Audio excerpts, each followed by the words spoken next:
अस्सलाम वालेकुम, welcome to my channel. आज फिर एक नई वीडियो के साथ हाजिर हूँ। शहजादी ने उसे अपना वादा भी याद दिलाया। अली उसे फिर कभी पर टालते हुए वहाँ से चला गया। अली को शहजादी का शिद्दत से इंतज़ार था। उसके लिए एक एक पल क़यामत साबित हो रहा था।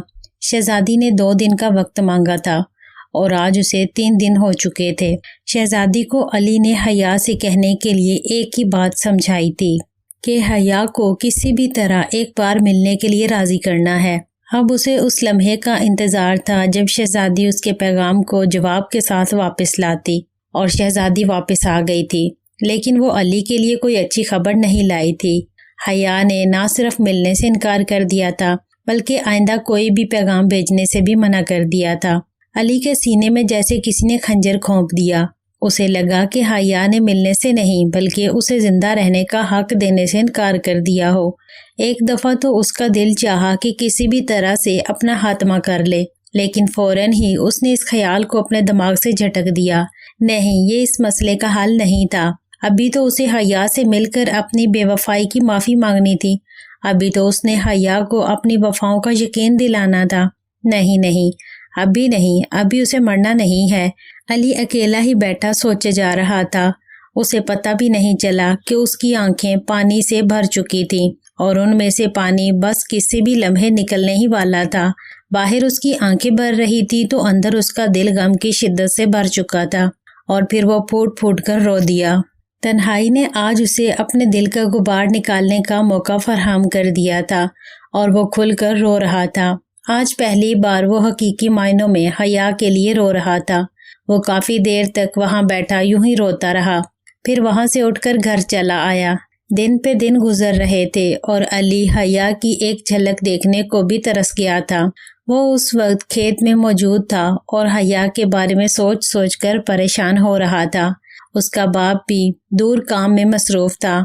अचानक गांव में होने वाले ऐलान ने उसकी तवज्जो अपनी जानिब मबजूल करवा ली। ऐलान करने वाला चौधरी की जानिब से पूरे गांव के लिए कल दोपहर के वक्त दावत आम का ऐलान कर रहा था। अली सोचने लगा कि मामला क्या है। उसने अपने बाप के पास जाकर दावत पर हैरानी जाहिर की तो उसके बाप ने उसे बताया कि चौधरी जी की बेटी बीमारी से ठीक हुई है। ये दावत इसी खुशी में दी जा रही थी। अली को जरा सा सुकून महसूस हुआ तो गोया हया ठीक हो गई थी। इसी लम्हे उसके दिल से एक दुआ निकली कि काश अब हया किसी रोज खेतों की तरफ भी आए ताकि अली उसे दूर से ही सही कम अज कम देख तो सके। अली का बाप कुछ देर वहां रुका रहा, फिर वो घर रवाना हो गया। अली अभी काम में ही मसरूफ था। कुछ देर बाद अली ने काम छोड़ा और सुस्ताने के लिए एक तरफ चल पड़ा। अली चलता हुआ अपने खेत के साथ मौजूद एक सड़क के किनारे बैठ गया। अचानक से शहजादी दिखाई दी। शहजादी को देखकर अली के हलक में कड़वाहट सी खुल गई। वो उसी तरफ आ रही थी। उसने आते ही अली से अपने मुलाकात वाला वादा पूरा करने की फरमाइश की। अली उस वक्त हया की सोचों में डूबा हुआ था। ना तो वो आजकल हया से मिल पा रहा था, ना ही आजकल हया खेतों की तरफ आ रही थी। उस वक्त शहजादी का यूं आकर उसे तंग करना अली को नागवार गुजर रहा था। उसने उसे टालना चाहा, लेकिन शहजादी आज ही इस काम के करवाने पर मिसर थी। अली हया के रवैये पर सोच रहा था। वो जान चुका था कि हया उससे सख्त नाराज है। वो जान चुका था कि हया उससे सख्त नाराज है। उसे इसकी वजह भी मालूम थी, लेकिन मसला ये था कि हया अब सामने ही नहीं आ रही थी। अगर उससे मुलाकात हो पाती तो ही अली उससे माजरत करके उसका मन अपनी तरफ से साफ कर सकता था। दूसरी तरफ शहजादी मुसलसल उसका दिमाग खा रही थी। अली को गुस्सा आ गया और उसने शहजादी को झिड़क दिया। शहजादी का मूड बदला तो अली को जैसे ख्याल आया अभी शहजादी से बिगाड़ सरासर नुकसान था। उसने फौरन लहजे में मिठास पैदा की और उससे सॉरी कह दी। साथ ही उसने उससे एक बहाना करके जान छुड़ा ली। उसने शहजादी से वादा किया कि जैसे ही उसकी हया से मुलाकात मुमकिन होगी तो वो जरूर शहजादी की ख्वाहिश पूरी कर देगा। शहजादी उसकी बात से नीम मुतमईन सी वहां से चली गई। अली की तबीयत शहजादी की वजह से मजीद खराब हो चुकी थी। उसने उठकर अपने खेत का रुख किया और काम में जुट गया। आजकल गंदम में जड़ी बूटियां बहुत उग रही थीं, जिनको साफ करना बहुत जरूरी था। علی کو کام کرتے ہوئے کافی دیر گزر چکی تھی۔ وہ ارد گرد سے بے خبر تندہی سے اپنا کام کرنے میں مصروف تھا جب اچانک، بالکل اچانک، اس کے کانوں میں ایک رس گھولتی ہوئی آواز پڑی اور اسے لگا کہ جیسے ساری کائنات ٹھہر گئی ہو۔ اس نے فوراً سر اٹھا کر دیکھا اور دیکھتا ہی رہ گیا۔ اس کے سامنے حیا کھڑی تھی۔ علی کے سمجھ میں نہیں آ رہا تھا کہ کیا کہے اور کیا کرے۔ اس کی محبت، اس کی جان، اس کی محبوبہ، اس کی کل کائنات حیا اس کے اتنے قریب موجود تھی کہ اسے اپنی آنکھوں پر یقین ہی نہیں آ رہا تھا۔ حیا اس وقت اپنی سہیلی شکیلا کے ہمراہ کھڑی تھی۔ شکیلا پرسوں ہی گاؤں میں پہنچی تھی۔ اسے حیا کی صحت کا پتہ دیر سے چلا تھا اور جو ہی اسے پتہ چلا وہ گاؤں میں آ گئی تھی۔ آج علی کو اپنی قسمت پر یقین نہیں آ رہا تھا۔ تھوڑی دیر پہلے اس کے دل سے نکلنے والی خواہش اتنی جلدی پوری ہو جائے گی، یہ تو اس نے کبھی سوچا بھی نہیں تھا۔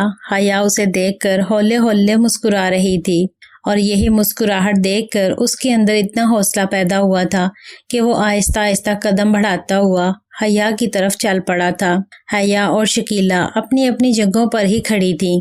علی جوں جوں حیا کے قریب ہو رہا تھا اسے اپنا دل ڈولتا ہوا محسوس ہو رہا تھا۔ آج اسے حیا پہلے سے بھی زیادہ حسین لگ رہی تھی۔ اسے اس وقت حیا کی طرف چل کر جانے میں اتنا سرور محسوس ہو رہا تھا کہ اس کا دل چاہا کہ کاش وقت اسی مقام پر تھم جائے اور وہ ساری عمر یوں ہی حیا کی طرف چلتا ہی چلا جائے۔ حیا کی طرف چل کر جانے کا مزہ وصل کے مزے سے بھی بڑھ گیا تھا۔ علی حیا کے پاس پہنچا تو اس نے سب سے پہلے حیا کا حال پوچھا تھا۔ حیا مسکرائی اور اس سے گلے ملنے کو کہا۔ علی حیران ہوا۔ حیا اس سے پہلے شکیلا کے سامنے اتنی بے باک کبھی نہیں ہوئی تھی، لیکن جب اس نے حیا کو اس معاملے میں سنجیدہ دیکھا تو وہ آگے بڑھا۔ جب وہ حیا کے بالکل سامنے پہنچ گیا اور اس نے اسے گلے لگانے کے لیے ہاتھ بڑھانا چاہا، عین اسی لمحے حیا کا دایاں ہاتھ بجلی کی سی تیزی سے حرکت میں آیا اور تڑاہ کی آواز کے ساتھ ایک زناٹے دار تھپڑ علی کے گال پر پڑا۔ علی اپنی جگہ پر ساکت کھڑا رہ گیا۔ علی کی حالت ایسی ہو چکی تھی کہ کاٹو تو لہو نہیں۔ کافی دیر تک تو وہ حیا کے سلوک پر یقین ہی نہیں کر سکا تھا اور جب وہ اس کیفیت سے باہر آیا تو اس نے حیا اور شکیلا کی جانب دیکھا۔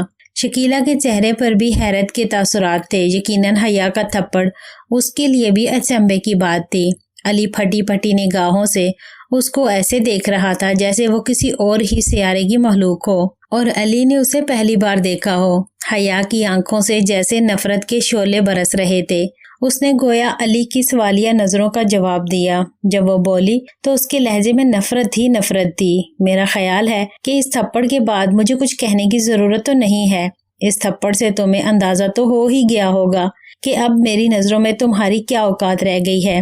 پھر بھی اگر تمہارے دل میں کوئی شک رہتا ہے تو اسے میں دور کیے دیتی ہوں، اور کوئی موہوم سی امید اگر اب بھی قائم ہے تو اسے میں توڑ دیتی ہوں۔ یاد رکھنا علی، آج کے بعد اگر تم نے کسی کو پیغام دے کر میری طرف بھیجنے کی کوشش کی یا کبھی میرا راستہ روکنے کی کوشش کی تو میں تمہارا وہ حشر کروں گی جس کا تم نے کبھی خواب میں بھی نہیں سوچا ہوگا۔ تم نے ابھی تک میرا پیار ہی دیکھا ہے علی۔ آج سے پہلے تم میری نفرت سے واقف نہیں تھے، لیکن اب میری نفرت دیکھو گے تو تم میرے پیار کو یوں چٹکیوں میں بھول جاؤ گے، یوں۔ حیا نے چٹکی بجاتے ہوئے کہا۔ علی کا سر جھکا ہوا تھا اور وہ حیا کی نفرت بھری باتیں سن رہا تھا۔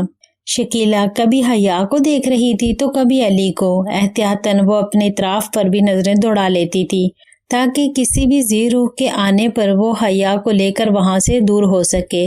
ناول کا بقیہ حصہ اگلی ویڈیو میں اپلوڈ کر دیا جائے گا۔ چینل کو سبسکرائب کر لیں۔ شکریہ۔